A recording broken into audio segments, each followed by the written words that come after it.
अभी यहाँ पे न्यूक्लियोटाइड कैसे बनता है अभी हमने यहाँ पे उसको देखा और आई होप आपको वो सारी चीजें यहाँ पे समझ में आ गई होंगी। लेकिन जब हम डीएनए की बात करते हैं या जब हम आरएनए की बात करते हैं तो हम क्या कहते हैं, डीएनए और आरएनए किससे बनता है? They are made up of poly nucleotide chain. Chain होती है, किसकी चेन होती है? पॉली न्यूक्लियोटाइड की। तो यहाँ पे देखिए पॉली क्या है, पॉली का मतलब क्या होता है? Many, multiple. और न्यूक्लियोटाइड तो भी हमने देख ही लिया क्या होता है। तो अब यहाँ पे देखिए जो एक न्यूक्लियोटाइड बना था ना, वो अब यहाँ पे बहुत सारे इस तरीके के न्यूक्लियोटाइड क्या होते हैं, आपस में कंबाइन होते हैं। और कंबाइन होने पे क्या बनती है? एक चेन बनती है, उस चेन को बोलते हैं पॉली न्यूक्लियोटाइड चेन। अब ये कैसे बनती है उसको यहाँ पे समझने की कोशिश करते हैं। जैसे यहाँ पे देखिए डीएनए हो या आरएनए हो, दोनों में ही सेम केस चलता है। सबसे पहले बात करते हैं कि हमारे पास क्या हुआ है, वन न्यूक्लियोटाइड बन चुका है।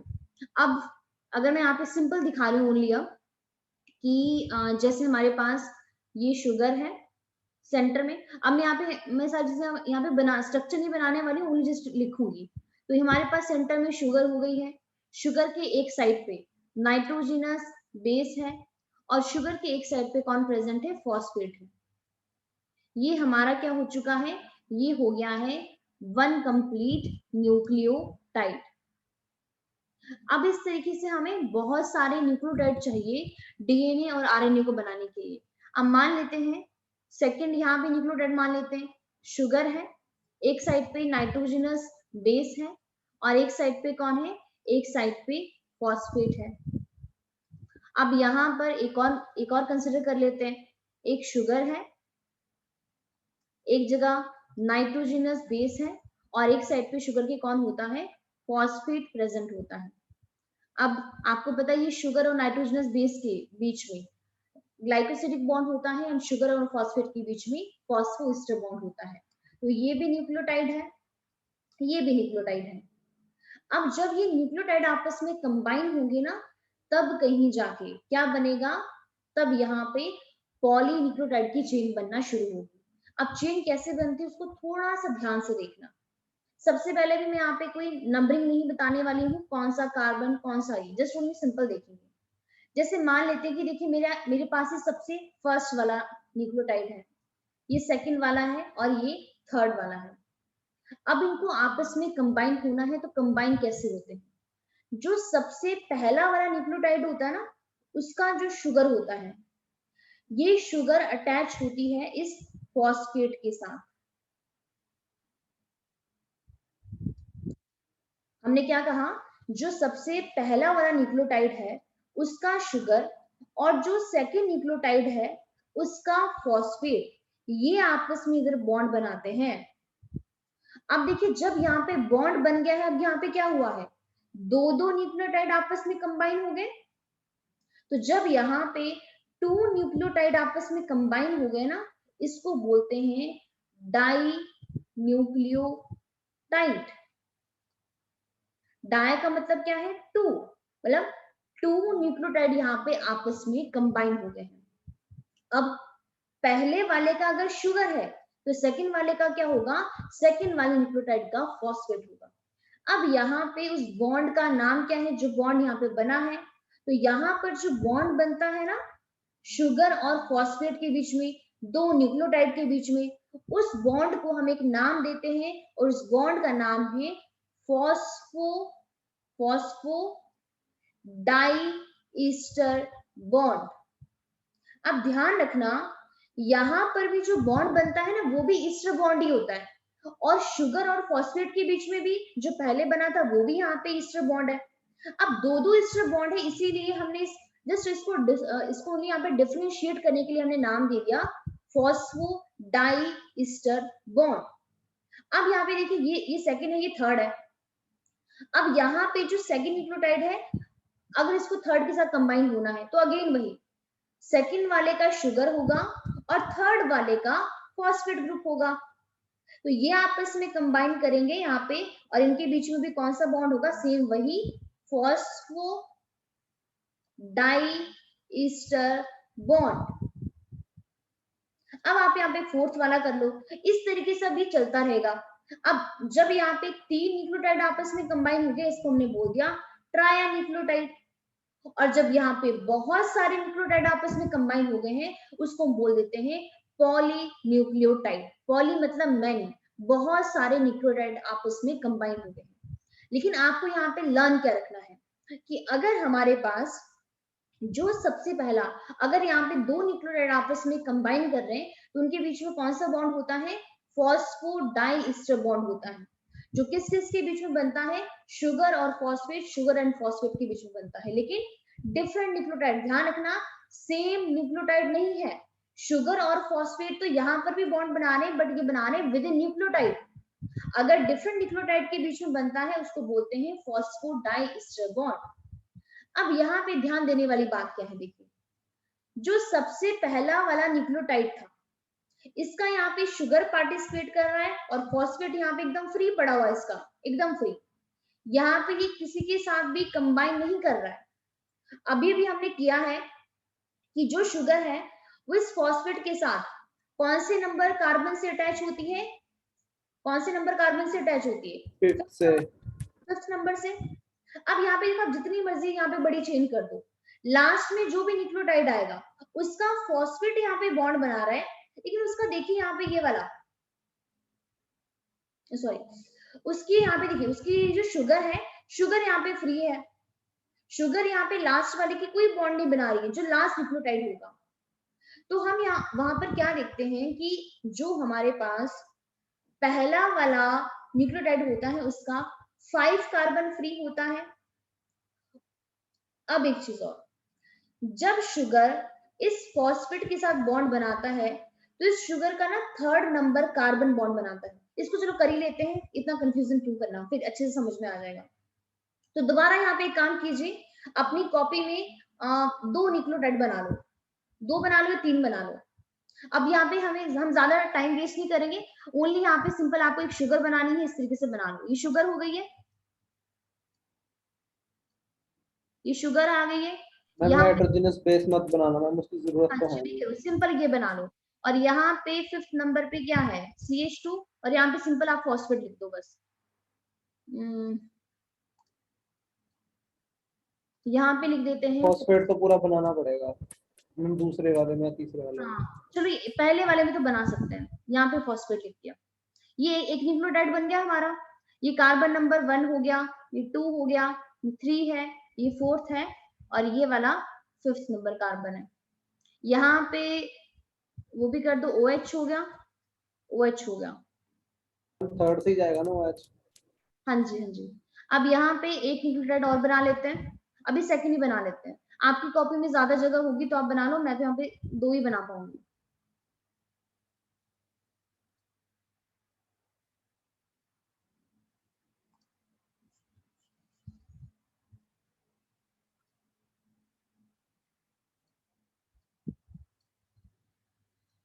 यहाँ पे सेकंड न्यूक्लियोटाइड बना रहे हैं, ये आपका फर्स्ट न्यूक्लियोटाइड हो गया और ये हो गया सेकंड। अगेन यहाँ पर वही नाइट्रोजनस बेस हो गया फर्स्ट नंबर कार्बन पे, यहाँ पे हो गया CH2। हाँ यहाँ पे बनाना पड़ेगा हमें फॉस्फेट, OH, OH और ये होगा, ठीक है। और यहाँ पे भी OH, OH, carbon number second, carbon number third, carbon number fourth और कार्बन नंबर, यहाँ पे इसको अलग कर देते हैं, ये होगा आपका 5th। ये ऊपर वाला फर्स्ट न्यूक्लियोटाइड है और ये सेकंड न्यूक्लियोटाइड है। असीमता आपको समझ आ रहा है? Yes ma'am. ठीक है। अब यहाँ पे देखिए बॉन्ड कैसे बनेगा, न्यूक्लियोटाइड आपस में कैसे जोड़ेंगे। जो पहला वाला न्यूक्लियोटाइड है उसकी ये शुगर है सेंटर में, ये जो ब्लैक कलर से बनाई गई है। इसका जो 3rd नंबर कार्बन है ये वाला, इसका ये OH ग्रुप है, यहाँ पे देख पा रहे हो, ठीक है। और यहाँ पर जो हमारे पास ये जो सेकंड वाला न्यूक्लियोटाइड है, सेकंड वाले न्यूक्लियोटाइड का यहाँ पे जो 5th नंबर वाला कार्बन है वो इस फॉस्फेट के साथ अटैच है। तो यहाँ पे क्या होता है कि इस शुगर का OH और नेक्स्ट वाले न्यूक्लियोटाइड का जो 5th नंबर कार्बन है, इसका ये फॉस्फेट जो है ना, OH जो लगा हुआ है, ये यहाँ पे डिहाइड्रेशन करते हैं, मतलब पानी का रिमूव करते हैं। तो जब पानी यहाँ पे रिमूव हो जाता है तो यहाँ पे बॉन्ड बन जाता है। अब ये बॉन्ड कैसे बनेगा, अगर मैं यहाँ पे इसको बना के दिखाऊं ऐसे, तो यहाँ पे अगर मैं डायरेक्ट यहाँ पे दिखाऊं ना, ये कि 3rd नंबर कार्बन था, तो यहाँ पे ऑक्सीजन आ जाएगा, यहाँ पर फॉस्फेट, OH, ऑक्सीजन, ये आ गया CH2,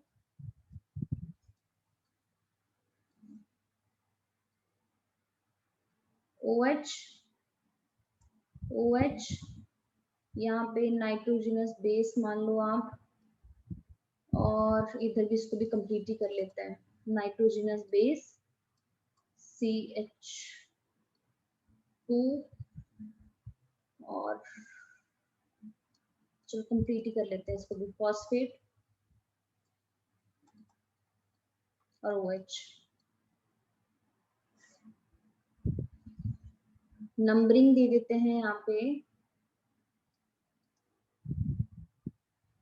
ये 1 है, 2 है, ये 3 है, ये 4th है, ये 5th है।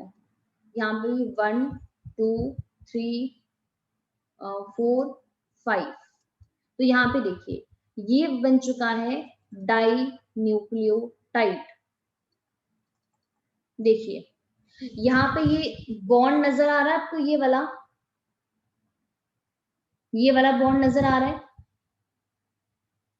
जिसको मैंने ब्लू से हाईलाइट किया है, ये बन चुका है। यहाँ पे देखिए ये ऊपर वाला अगर मैं इसको हाईलाइट करूँ ना डिफरेंट वाले कलर से, तो ये देखिए ये वाला, ये हमारा एक न्यूक्लियोटाइड है, और ये सेंटर ये देखिए ये हमारा सेकंड न्यूक्लियोटाइड है, और इनके बीच में ये बॉन्ड बन गया है। ये बॉन्ड, ये वाला बॉन्ड जो बन रहा है इसको बोलते हैं फॉस्फोडाइएस्टर बॉन्ड। जो पहले वाला न्यूक्लियोटाइड है उसका शुगर का 3rd नंबर कार्बन, और जो नेक्स्ट वाला न्यूक्लियोटाइड है उसका जो 5th नंबर कार्बन है उसके साथ फॉस्फेट अटैच है, उसका जो OH ग्रुप होता है वो यहाँ पे पार्टिसिपेट करता है और यहाँ पे बॉन्ड बन जाता है। समझ आया कैसे बना असीमता, मौसी समझ आया? Yes ma'am. तो यहाँ पे देखिए जब ये अब इस तरीके से आप यहाँ पे जितने मर्जी न्यूक्लियोटाइड को ऐड कर दो वो आपकी पूरी चेन बन जाएगी। लेकिन यहाँ पे समझने वाली बात क्या है कि जो सबसे पहला वाला न्यूक्लियोटाइड है, यहाँ पे इसका ये देखिए जो 5th नंबर कार्बन है इसके पास ही फ्री फॉस्फेट मोइटी है, एकदम फ्री है, यहाँ पे और कोई भी अटैच नहीं है। और जो हमारे पास देखिए जो नेक्स्ट वाला न्यूक्लियोटाइड है इसका आप यहाँ पे देख पा रहे हो, इसका 3rd नंबर कार्बन फ्री है, यहाँ पर ये कोई बॉन्ड नहीं बना रहा है, लेकिन इसका 5th वाला यहाँ पे बिजी है। तो आपने अक्सर देखा होगा जब भी आप डीएनए का स्ट्रक्चर देखते हो ना, वहां पे आप एक जगह देखते हो कि एक जगह लिखा होता है 5 प्राइम और एक जगह लिखा होता है 3 प्राइम। आपने हमेशा से देखा होगा डीएनए और आरएनए के स्ट्रक्चर में।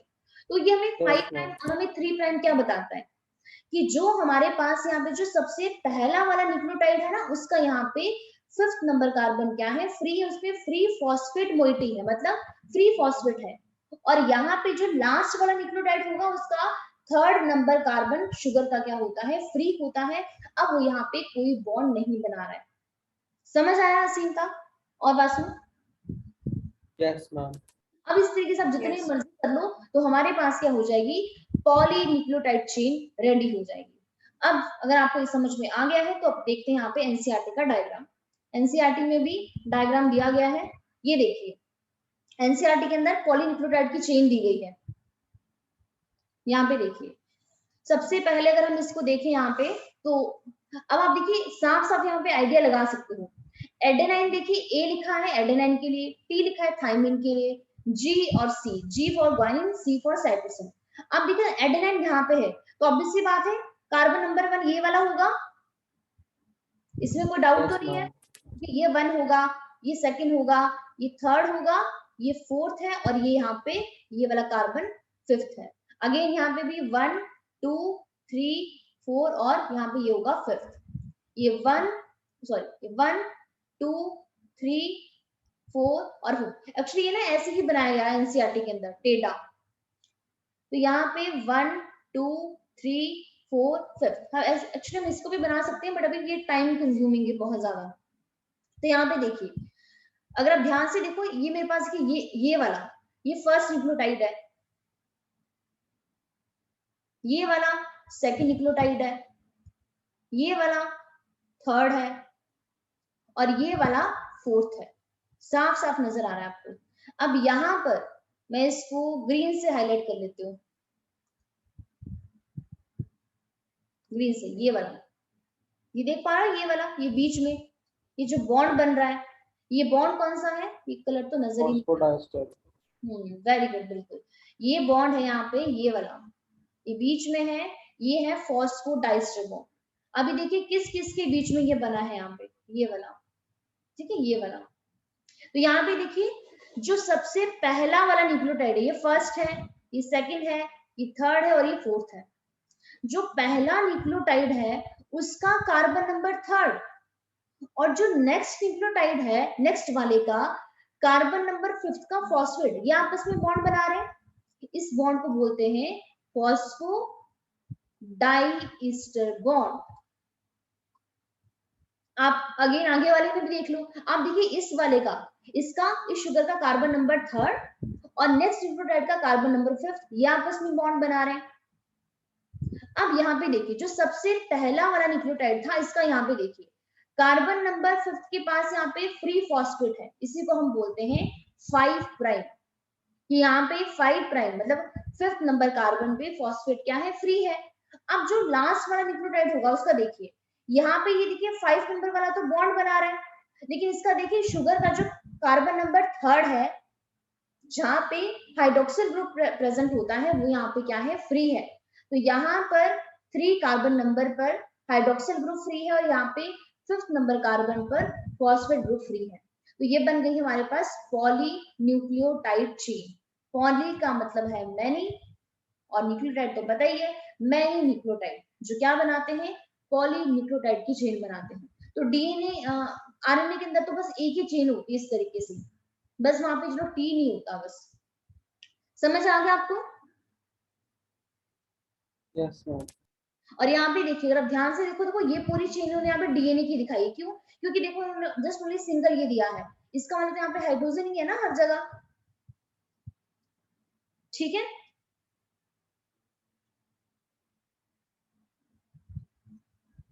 Yes ma'am. ठीक है जी। अब देखो एक डायग्राम तो ये वाला बनाया गया है और सेकंड डायग्राम ये बनाया गया है डीएनए का। अब यहाँ पे देखिए हमें ये तो समझ में आ गया है कि पॉली न्यूक्लियोटाइड की चेन कैसे कैसे बनती है, लेकिन अब आपको पता है डीएनए के अंदर कितनी चेन होती है पॉली न्यूक्लियोटाइड की, एक और दो। डीएनए क्या होता है, हम क्या कहते हैं, डीएनए क्या होता है, डबल स्टैंडर्ड। Yes ma'am. हम बोलते हैं डीएनए क्या है, डबल स्टैंडर्ड है। इट मींस डबल स्टैंड का मतलब क्या है कि वहां पे 2 स्ट्रैंड है। अब अभी भी तो हमने डिस्कस कर लिया, स्ट्रैंड क्या है, दीज आर पॉलीन्यूक्लियोटाइड। तो इसका मतलब क्या होगा, डीएनए के अंदर पॉलीन्यूक्लियोटाइड की कितनी चेन होगी, 2 चेन होगी। अब यहाँ पे सिंपल सा, यहाँ पे मैं दोबारा बना देती हूँ, अब इसको और सिंप्लीफाई कर लेते हैं। मान लेते हैं कि 1 न्यूक्लियोटाइड है, ये सेकंड है, ये थर्ड है, ये फोर्थ है और ये 5th है, जिसको मैं एन से लिख रही हूँ। अब इन सबके बीच में यहाँ पे बॉन्ड बन चुका है, बॉन्ड का नाम क्या है, फॉस्फोडाइस्टर बॉन्ड। एक चेन और बना लेते हैं यहाँ पे सामने, एक चेन और है क्योंकि दो चेन है, न्यूक्लियोटाइड न्यूक्लियोटाइड न्यूक्लियोटाइड न्यूक्लियोटाइड और न्यूक्लियोटाइड, ठीक है। ये हमारे पास बन चुकी है सेकंड चेन पॉली न्यूक्लियोटाइड की, और बीच में यहाँ पे बॉन्ड आ गया है, बॉन्ड का नाम क्या है, फॉस्फोडाइस्टर बॉन्ड। अब ये देखिए, अगर डीएनए डबल स्ट्रैंडेड है तो इसका मतलब क्या है कि ये इन दोनों चेन को जुड़ना पड़ेगा आपस में, तभी तो डीएनए बनेगा ना। अब यहाँ पे क्या होता है कि ये दोनों न्यूक्लियोटाइड आपस में जुड़ते हैं जब डीएनए का स्ट्रक्चर बनता है। अब अगेन अगर जुड़ेंगे तो दोबारा बॉन्ड की जरूरत होगी, तो यहाँ पर जब ये बॉन्ड बनता है ना, दोनों न्यूक्लियोटाइड जुड़ते हैं, तो यहाँ पे जो बॉन्ड बनता है उस बॉन्ड को हम बोलते हैं, क्या बोलते हैं, हाइड्रोजन बॉन्ड। दो पॉलीन्यूक्लियोटाइड की चेन में आपस में कौन सा बॉन्ड बनता है, हाइड्रोजन बॉन्ड का फॉर्मेशन होता है। लेकिन यहाँ पे थोड़ी सी चीजें अब यहाँ पे समझने वाली है। ये तो हमें समझ में आ रहा कि हाइड्रोजन बॉन्ड है, अब डीएनए का स्ट्रक्चर किसने दिया, वो सारी बातें भी हम डिस्कस करेंगे कि ये डबल स्टैंडर्ड होता है, हेलिकल स्ट्रक्चर है, लेकिन थोड़ा बस पहले हम इसके रूल जान लेते हैं। अब देखिए, जब यहाँ पे पेयरिंग होगी, दो चेन आपस में बॉन्ड बनाएगी ना, तो यहाँ पे कुछ रूल्स हैं एक्चुअली, और ये रूल्स मतलब एप्लीकेबल होते हैं, ये सारे के सारे प्रूफ्ड है कि ऐसे ऐसे ही होता है, प्रूफ्ड है सारे। तो हमें ये क्या बताती है, रूल्स हमें क्या बताता है कि पहली बात तो, अगर किसी न्यूक्लियोटाइड के पास प्यूरीन है, इस वाले के पास, और मान लेते हैं सामने वाले के पास भी न्यूक्लियोटाइड के पास प्यूरीन है, तो ये कभी भी बॉन्ड नहीं बनाएंगे, इनके बीच में हाइड्रोजन बॉन्ड कभी नहीं बनता है। प्यूरीन हमेशा बॉन्ड बनाएगा पिरिमिडीन के साथ, और अगर हम बात करते हैं पिरिमिडीन की, तो पिरिमिडीन भी पिरिमिडीन के साथ कभी भी बॉन्डिंग नहीं करेगा। हमेशा जो यहाँ पे बॉन्ड बनेगा ना, हाइड्रोजन बॉन्ड, वो हमेशा प्यूरीन और पिरिमिडीन के बीच में ही बनेगा।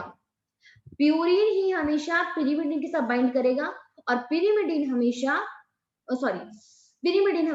प्यूरीन के साथ बाइंड करेगा। ये प्यूरीन प्यूरीन, पिरिमिडीन पिरिमिडीन कभी भी बाइंड नहीं करेंगे, कभी भी नहीं बाइंड करेंगे।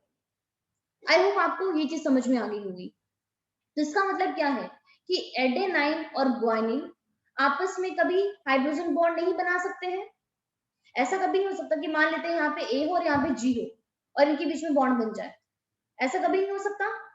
ये चीज समझ में आ गई है? No ma'am, yes ma'am. एक ये भी समझ में आ गया, पिरिमिडीन कौन से होते हैं, सी-टू, कि सी और टी, और टी या सी या फिर सी और यू, या फिर इनके बीच में कभी बॉन्ड नहीं बन सकता है, कभी भी नहीं बनेगा। अब उसके बाद एक और रूल आता है, उस रूल को हम बोलते हैं, अब कैसे बॉन्डिंग होगी उसको समझते हैं यहाँ पे। तो जो रूल आता है उसका नाम है, आपने सुना भी होगा, उसको बोलते हैं, अच्छी तरीके से नोट कर लीजिए, काफी हाईलाइट तरीके से, उसको बोलते हैं कॉम्प्लीमेंट्री बेस पेयरिंग।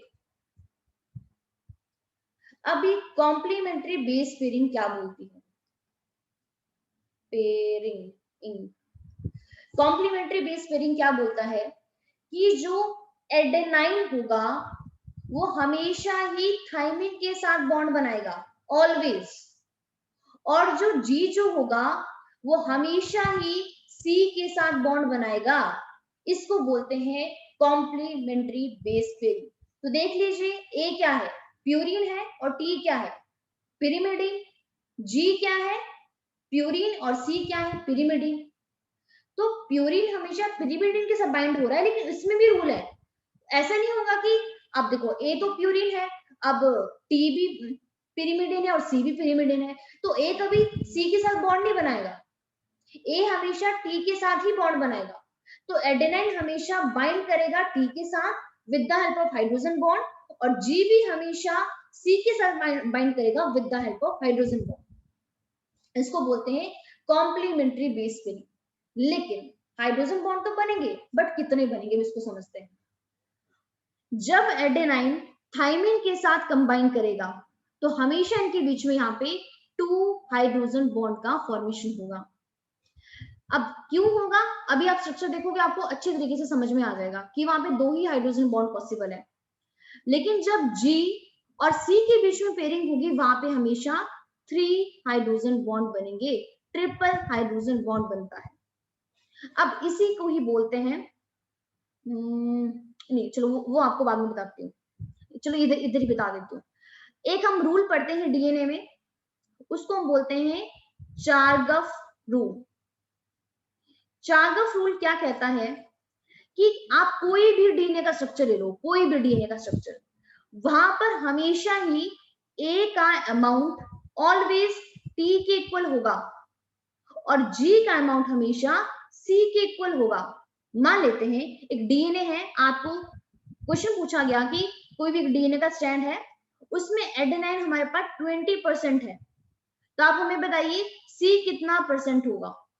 तो बहुत ही सिंपल है, अगर एडेनाइन 20% है तो थायमिन भी 20 होगा, थायमिन भी 20 होगा, कितना हो गया 40%, कितना बचा 100 में से 60%, तो अगर 60 बच गया उसमें से जी भी 30% हो जाएगा और सी भी 30 हो जाएगा।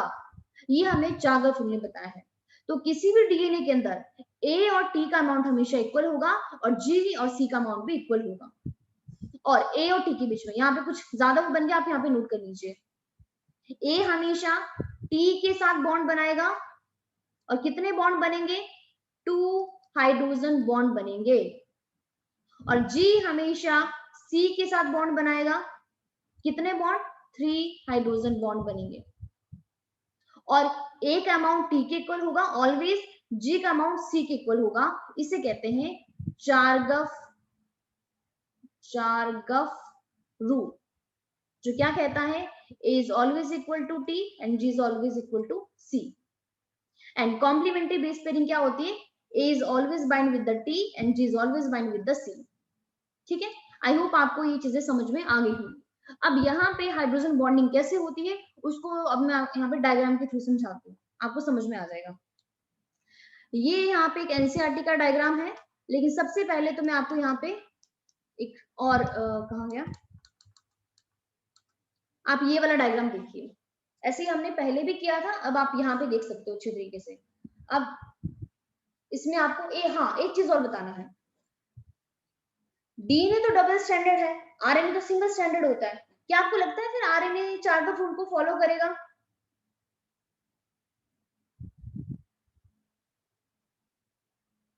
चार्गफ रूल ने क्या कहा कि ए का अमाउंट टी के इक्वल होगा, जी का अमाउंट सी के इक्वल होगा, लेकिन क्या इस रूल को आरएनए फॉलो करेगा?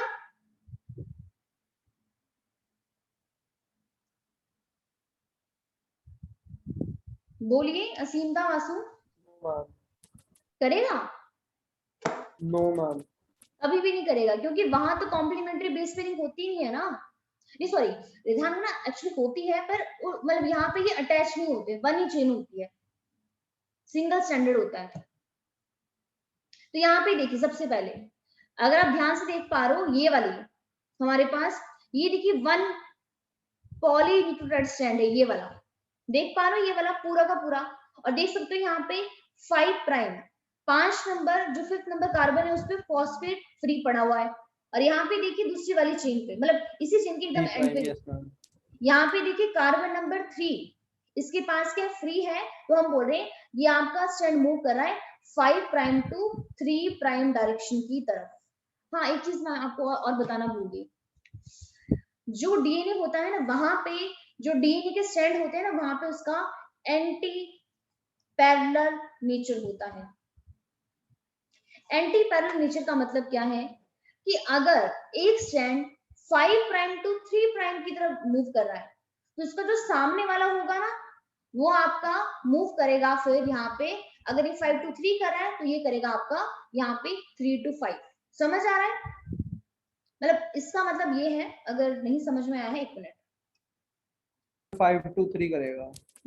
इसका मतलब देखिए ये है कि अगर हमारे पास ये वाला न्यूक्लियोटाइड है, ये है 3 बना लेती हूँ, और सामने वाले के है 1 ये और ये, जो ये वाला न्यूक्लियोटाइड है अगर इसका यहाँ पे 5 कार्बन फ्री है, इसका 3 कार्बन फ्री है, तो हम मूव करेंगे 5 to 3 मूव कर रहा है, तो सामने वाले का यहाँ पे इसका 3 कार्बन फ्री होगा और इसका 5 कार्बन फ्री होगा, तो हम कहेंगे ये आपका 5 to 3 की तरह मूव कर रहा है, मतलब इसको बोलते हैं फॉस्फेट ग्रुप की फेसिंग अलग होगी ना। हाँ जी बिल्कुल, इसको हाँ बिल्कुल, तो एक्चुअली ये नेचर होता है उसका स्टेबिलिटी के लिए, तो यहाँ पे इसको बोलते हैं anti parallel nature of the polynucleotide strand. तो यहाँ पर भी आप देख सकते हो कि यहाँ पे देखिए एक स्ट्रैंड तो आपको मूव कर रहा है 5 प्राइम टू 3 प्राइम डायरेक्शन में, और ये दूसरे वाला देखिए ये मूव कर रहा है यहाँ पे, देखिए अगर आप ध्यान से देखोगे सामने वाला इस पे इसका देखिए इसका यहाँ पर 5 प्राइम फ्री है, और अगर आप इसको देखोगे तो यहाँ पे ये 5 प्राइम देखिए ये बॉन्ड बना रहा है, उसका 3 प्राइम फ्री है,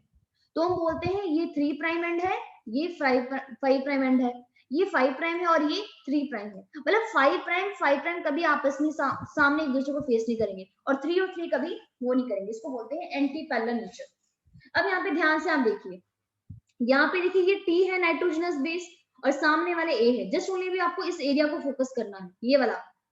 अभी हमने कहा था A और T के बीच में 2 हाइड्रोजन बॉन्ड बनते हैं, तो आप देख पा रहे हैं यहाँ पे हाइड्रोजन बॉन्ड किस किस के बीच में बन पा रहा है, जो मेरा यहाँ पे थाइमिन है, थाइमिन के पास एक तो कार्बोनिल ग्रुप है और एक इसके पास ये वाला है NH है, इसके बाद एक फ्री हाइड्रोजन है। तो यहाँ पे देखिए इसका यहाँ पे ये 2 हाइड्रोजन बॉन्ड बन रहे हैं इसके साथ, A के साथ। एडेनाइन के पास भी अमाइनो था ना, तो अमाइनो का एक हाइड्रोजन और दूसरा एक इसका नाइट्रोजन फ्री था, तो देखो यहाँ पे हाइड्रोजन बॉन्डिंग बन रही है, तो T और A के बीच में 2 हाइड्रोजन बॉन्ड बनते हैं, डॉट डॉट नजर आ रहे होंगे आपको। और ये भी पता होगा कि हाइड्रोजन बॉन्ड कैसे होते हैं, वीक बॉन्ड होते हैं। इसके बाद देखिए नेक्स्ट वाला, नेक्स्ट यहाँ पे देखिए आप ये वाला देखिए, G और C के बीच में 1 2 3, G और C के बीच में कितने बॉन्ड है, 3 हाइड्रोजन बॉन्ड है। अब ध्यान से देखिए ग्वानिन, ग्वानिन में देखिए एक तो इधर कार्बोनिल ग्रुप है, एक यहाँ पे देखिए एक जगह यहाँ पे अमाइनो भी है, पता है ना, देखिए उसके सेकंड नंबर कार्बन पर क्या होता है ग्वानिन में, उसके सेकंड नंबर कार्बन पर अमाइनो होता है और 6 नंबर पे तो कार्बोनिल होता है। और यहाँ पे देखिए ये वाला, तो यहाँ पे देखिए इस यहाँ पे साइटोसिन के साथ यहाँ पे 3 हाइड्रोजन बॉन्ड बन रहा है, तो G और C के बीच में 3 हाइड्रोजन बॉन्ड और A और T के बीच में यहाँ पे देखिए कितने, यहाँ पे 2 हाइड्रोजन बॉन्ड है, G और C के बीच में 3 हाइड्रोजन बॉन्ड बन रहे हैं। और साथ में अगर आप इधर ये वाला लिंकेज देखो तो आपको यहाँ पे नजर भी आ रहा है, ये जो बॉन्ड बन रहा है इसको बोलते हैं फॉस्फोडाइएस्टर लिंकेज, जो कनेक्ट करती है 5 prime phosphate group and 3 prime hydroxyl group of the adjoining nucleotide. और स्ट्रैंड कैसे रन कर रहे हैं, अपोजिट डायरेक्शन में, दे आर एंटी पैरेलल। अगर एक मूव कर रहा है 5 to 3 तो दूसरा मूव कर रहा है यहाँ पे 3 to 5। लेकिन जो आरएनए है वहां पे ओनली सिंगल स्ट्रैंड है, तो फॉस्फोडाइएस्टर बॉन्ड तो यहाँ पर भी है, लेकिन यहाँ पर कोई भी इस तरीके से कॉम्प्लीमेंट्री बेस पेयरिंग नहीं है। और आरएनए में क्या है, यूरेसिल प्रेजेंट है, थाइमिन नहीं होता, बाकी सेम स्ट्रक्चर वही है। और आप यहाँ पे कार्बन नंबर सेकंड वाला देख सकते हो, यहाँ पे हर जगह H H H है। समझ आया है, डीएनए का स्ट्रक्चर समझ में आ गया। Yes ma'am. अब एनसीईआरटी वाला डायग्राम भी देख लो, यहाँ पर भी वही चीज दिखाई गई है। देखिए A और T के बीच में 2 हाइड्रोजन बॉन्ड, T और A के बीच में, और G और C के बीच में क्या है, 3 हाइड्रोजन बॉन्ड है। यहाँ पे देखिए अगर एक स्ट्रैंड हमारा, देखिए इधर 5 to 3, अगर ये ऐसे मूव कर रहा है तो सेकंड वाला यहाँ से इधर की तरफ मूव कर रहा है। समझ आ रहा है आपको, जिसको बोलते हैं एंटी पैरेलल नेचर। और आप यहाँ पे ये फॉस्फोडाइएस्टर लिंकेज तो हमने देख ही लिया था अभी, तो ये क्या है, डबल स्टैंडर्ड पॉलीन्यूक्लियोटाइड चेन। अब ओनली आपके 6 मिनट्स रह गए। अब इसके बाद इसमें इसका दूसरा वाला भी डायग्राम आता है कि हम इसमें डायमीटर बताते हैं, कितना डायमीटर है, 1 टर्न में कितने बेस पेयर्स हैं, वो हम बाद में बात करेंगे। लेकिन जस्ट आज हमने इतना पोर्शन हमने कंप्लीट कर लिया, तो आज हम इसको पढ़ लेते हैं पहले, क्योंकि टाइम भी ओनली 5 मिनट्स रह गए, फिर सेशन आपका एंड हो जाएगा। तो यहाँ पे देखिए क्या लिखा है, देयर आर 2 नाइट्रोजनस बेस। और एक ध्यान रखना, ये आपका +2 का ही है, ये +2 नहीं, पूरा पैराग्राफ दिया गया है जब आप फर्स्ट पेज को रीड करोगे। तो 2 टाइप के नाइट्रोजनस बेस है, प्यूरिन, कौन कौन से होते हैं, एडेनाइन और ग्वानिन, एंड सेकंड है pyrimidine, साइटोसिन, यूरेसिल और थाइमिन। साइटोसिन कॉमन होता है डीएनए और आरएनए में, बताइए, और थाइमिन ओनली डीएनए में होता है। क्लियर है ना सारी चीजें ये तो? Yes ma'am. उसके बाद uracil present in RNA at the place of thymine, ये भी ठीक है। आरएनए में ओनली यूरेसिल होता है, थाइमिन नहीं होता।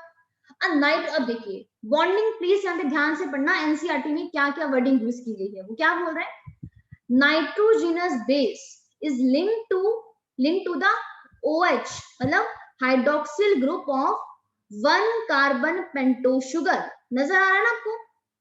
तो यहाँ पे जो पेंटो शुगर है उसका कौन सा ग्रुप है, हाइड्रोक्सिल ग्रुप है। किसके थ्रू बॉन्ड बन रहा है, एन ग्लाइकोसिडिक लिंकेज, और क्या फॉर्म करता है, न्यूक्लियोसाइड। अब इन्होंने यहाँ पे सारे नाम दिए, देखो एडिनोसाइन किसके लिए बोलेंगे, अगर आरएनए के अंदर प्रेजेंट है, लेकिन डिऑक्सी एडिनोसाइन बोलेंगे डीएनए के अंदर, ग्वाइनोसाइन वर्ड यूज करेंगे for the RNA and deoxy guanosine word use करेंगे फॉर द डीएनए न्यूक्लियोटाइड। समझ आ रहा है? डीऑक्सी मतलब ये डीएनए के न्यूक्लियोसाइड की बात कर रहे हैं, और अगर खाली एडिनोसाइन है तो मतलब ये आरएनए के लिए। अब देखिए साइटिडाइन या फिर डिऑक्सीसाइटिडाइन मतलब डीएनए के अंदर ये न्यूक्लियोसाइड प्रेजेंट है। यूरिडिन और डिऑक्सीथाइमिडिन, लेकिन ध्यान रखना यूरिडिन के आगे आप कभी भी डिऑक्सी यूरिडिन नहीं लगाओगे। क्लियर है ये वाली बात? क्योंकि डीएनए के अंदर कभी भी यूरासिल होता ही नहीं है, तो वहां पे आप कैसे यूरिडिन लगा दोगे? ठीक है।